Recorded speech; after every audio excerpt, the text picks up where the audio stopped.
جس کی وجہ سے بہت شدید درد ہوتا تھا، لہٰذا آپ نے اپنے سر مبارک کو باندھ رکھا تھا۔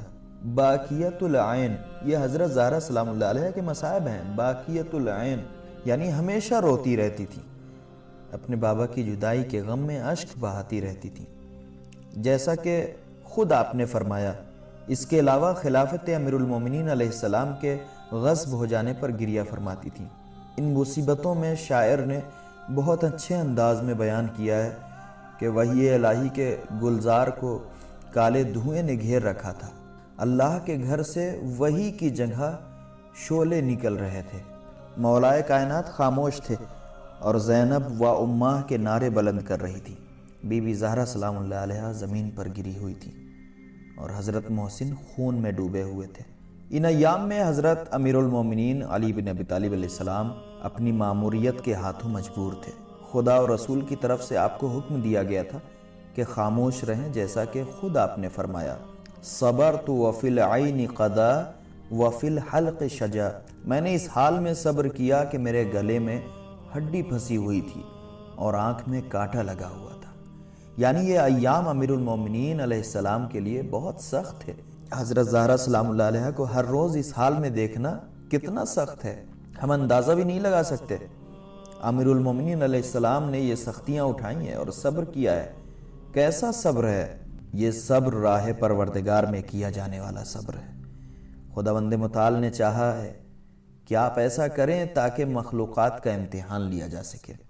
وہ یہودی کہتا ہے کہ میں نے دیکھا کہ امیر المومنین علیہ السلام کے گلے میں رسی ہے اور انہیں کھینچ کر مسجد کی طرف لے جایا جا رہا ہے۔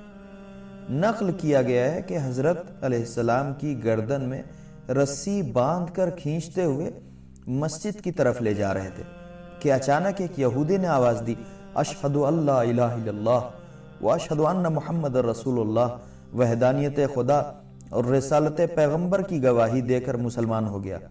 اس سے پوچھا گیا کہ ابھی تک تو مسلمان نہیں ہوا تھا، آج کیا ہو گیا کہ مسلمان ہو گیا؟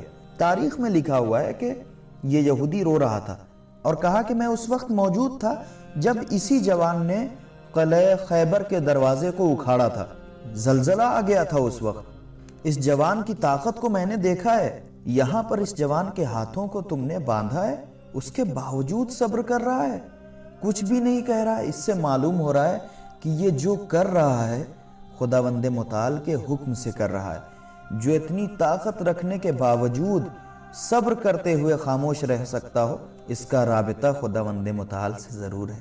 اسی بات پر میں مسلمان ہوا ہوں۔ اس بات کو درک کرنا لوگوں کے لیے بہت آسان ہے جو اس بات کو قبول نہیں کرتے اور کہتے ہیں کہ امیر المومنین علیہ السلام نے کیوں خاموشی اختیار کی۔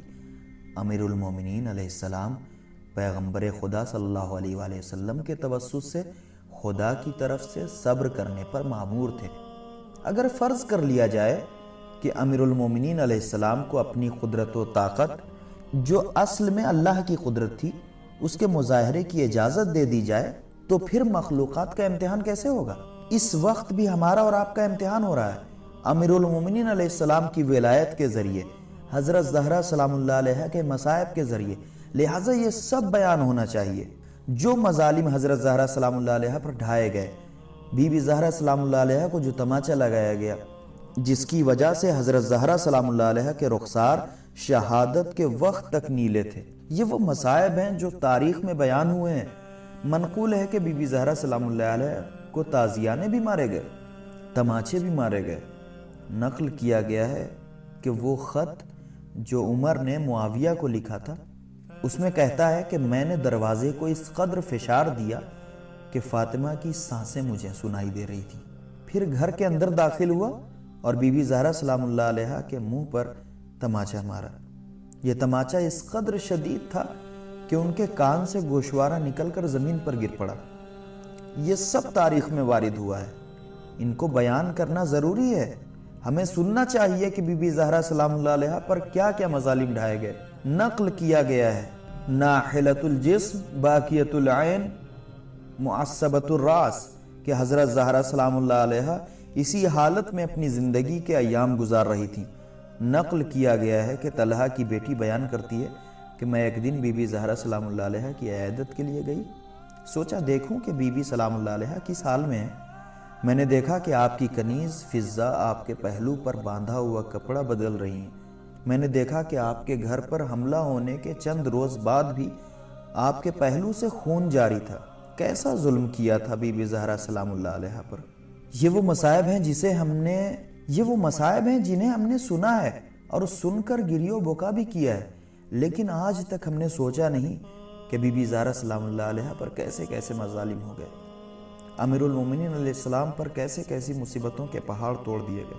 لہٰذا مناسب یہی ہے کہ ان مسائل سے متعلق تحقیق کریں اور انہیں علمی اور تحقیقی بنا کر لوگوں کے سامنے پیش کریں، دوسروں کے سامنے بھی یہ مطالب بیان کریں اور کہیں کہ یہ جو مظالم بی بی زہرا سلام اللہ علیہ پر ڈھائے گئے ہیں کس کے ذریعے سے ڈھائے گئے ہیں اور کیوں ان لوگوں نے بی بی زہرا سلام اللہ علیہ پر اس قدر ستم ڈھایا۔